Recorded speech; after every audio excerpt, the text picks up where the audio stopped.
This time a year ago, pandemic hysteria was gripping the nation. The death toll was rising in New York City, while in San Diego, store shelves were out of cleaning supplies. Items like toilet paper and water became hard to find, and gun stores were seeing record sales to people like Daniel Frank of El Cajon. People are getting crazy over this coronavirus, and I want to be able to protect myself and protect my family. There weren't even 100 confirmed cases here yet, but San Diegans were already familiar with the virus. A month before, in February, hundreds of evacuees were flown in from Wuhan, China, and quarantined at MCAS Miramar.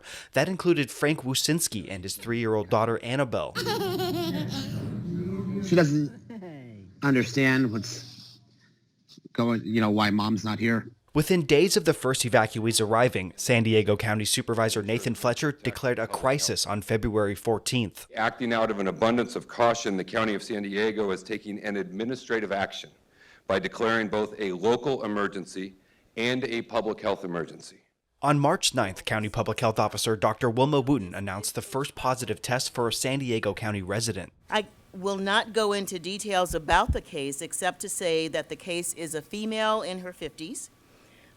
This San Diego County resident is hospitalized and doing well. At the same time, numbers were rising statewide. Tragically, we now have 6 individuals that have passed away from COVID-19. On March 15th, the governor would issue a first-of-its-kind order. We are calling for the home isolation of all seniors in the state of California. Newsom also took aggressive measures that day to begin mitigating the virus's spread. We are directing that all bars, nightclubs, wineries, brew pubs, and the like be closed in the state of California. How we feeling today? Indoor capacity at restaurants was cut in half and social distancing measures put into place.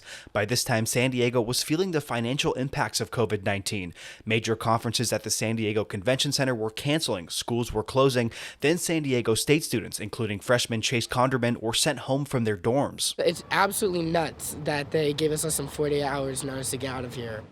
On March 19th, all Californians were ordered to stay at home. Let's bend the curve together. Let's not regret. Let's not dream of regretting.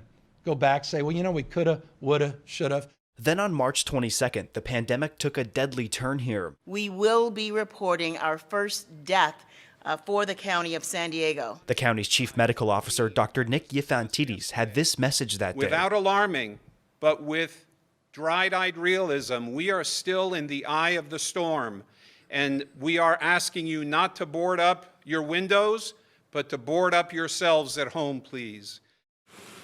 A day after the first death, in response to crowds at beaches and parks, then San Diego Mayor Kevin Faulconer took action. Now I am directing City of San Diego staff to move forward with the closure of all parks, beaches, boardwalks, bays, city lakes, and trails to the public until further notice, in order to slow the spread of COVID-19. Face coverings were not required in San Diego County until a local order went into effect on May 1st. There are 64,000 Americans who have died in the last 2 months.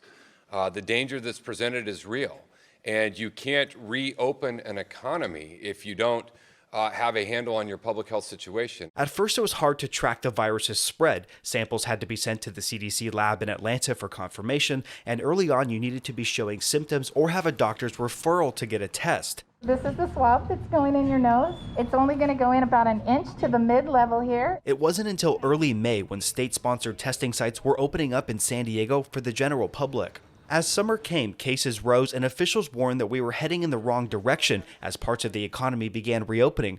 But it would still be months before the healthcare system saw its biggest test yet, with holiday-related surges in hospitalizations. We know people are hurting out there, and we know they're tired of the pandemic. You know what? We're damn tired of it, too. That was Scripps Health CEO Chris Van Gorder in December when the pandemic pushed the healthcare system to the brink. Matt Hoffman, KPBS News.